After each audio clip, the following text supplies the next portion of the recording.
Big Little Lies has earned die-hard fans with its story that weaves in and out of the present and the past, the way it shifts your sympathies, and its expert use of cliffhanger endings. And now that Season 2 is over, it's time to dig in and fully explain everything that's transpired. We all do bad things sometimes. The title of Big Little Lies Season 1 opener, Somebody's Dead, doesn't leave much to the imagination, but we quickly see that we are not going to get answers easily in this show. Featuring pulses of red and blue lights and scenes from a swanky party gone awry, the premiere tells us two things. There is an investigation, and someone is no longer alive.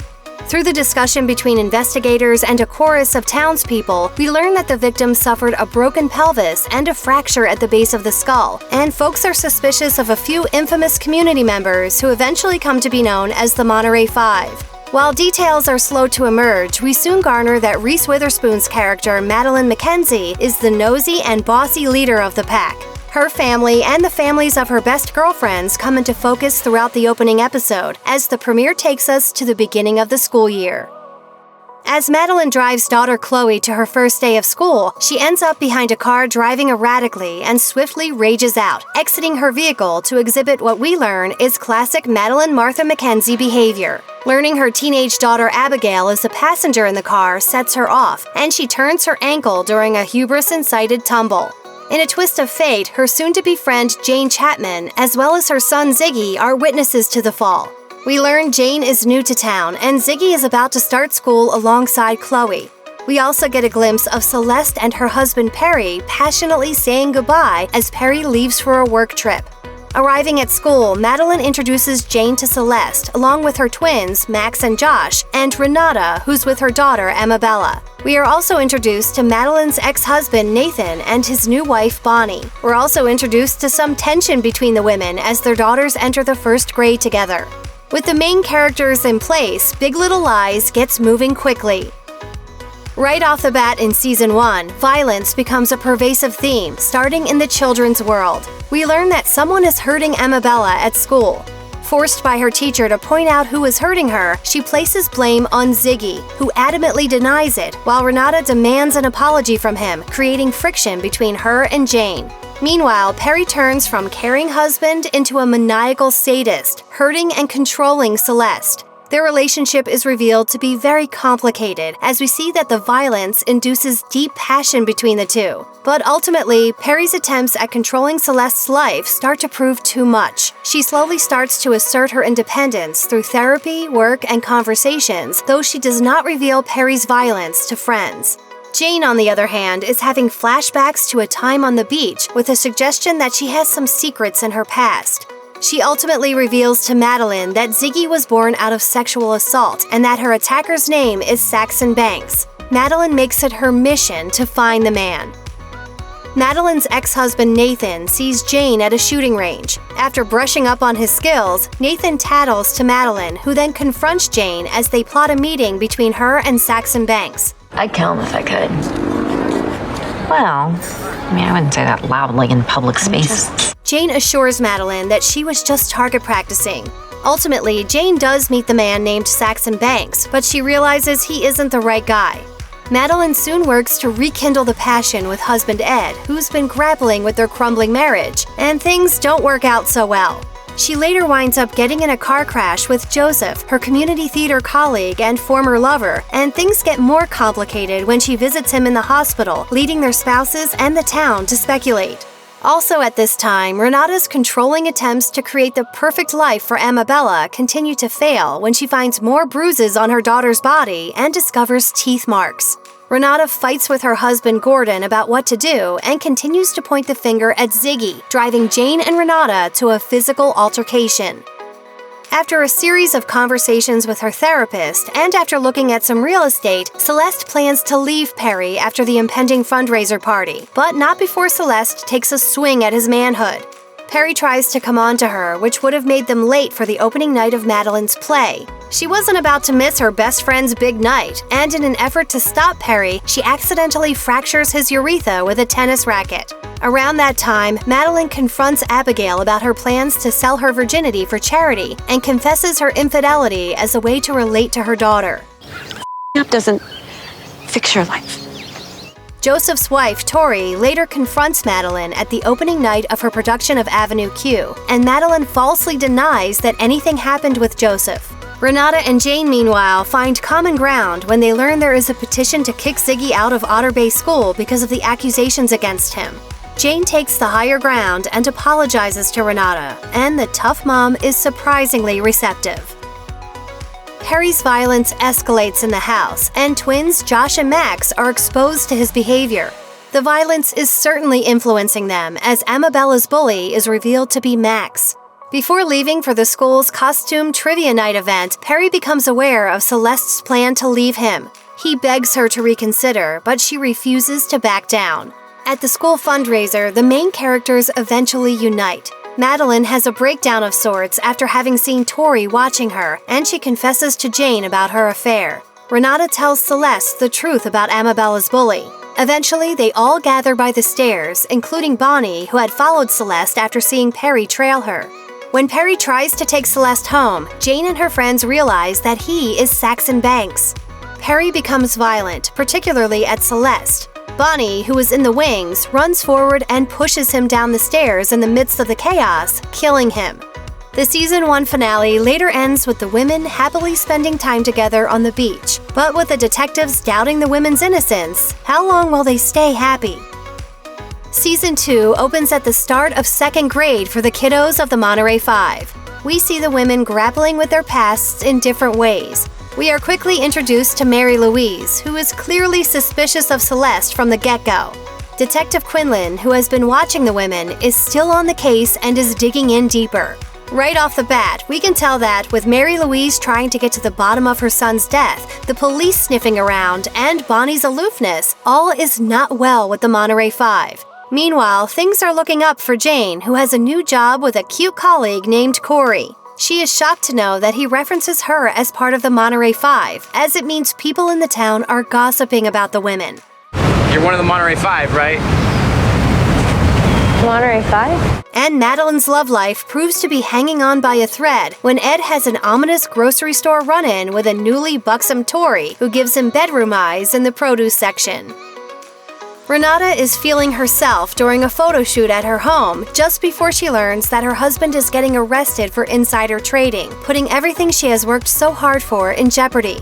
She fires off at him while he is in jail, but she's not just mad at him for what he did, she's more mad at the consequences of what he did. I will not be rich. Meanwhile, Amabella is stressed out due to, well, plenty of things, leading Renata to go on a crusade against the school administration for teaching students about climate change. I will be rich again. I will rise up. I will buy a fucking polar bear for every kid in this school. Abigail and her mother, who have been at odds, are discussing their secret about Madeline's affair when they notice Ed in the doorway. He learns the truth about Madeline's cheating and leaves the house immediately. The school calls an assembly, bringing everyone together to discuss the next steps on climate change education, and Madeline winds up speaking on behalf of the parents. She becomes emotional and admits that they have faults, seemingly directing her speech at her husband, who stands in the back. Ultimately, Ed and Madeline try going to therapy to save their marriage. Interestingly enough, it's becoming clearer that Bonnie and Nathan are struggling in their own marriage.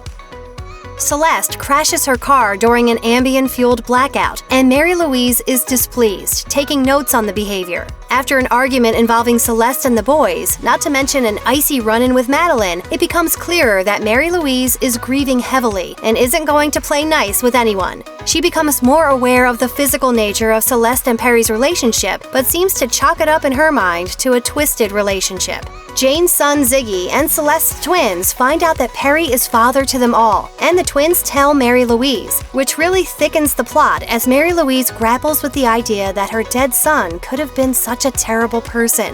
I can't surrender to this notion that he was evil.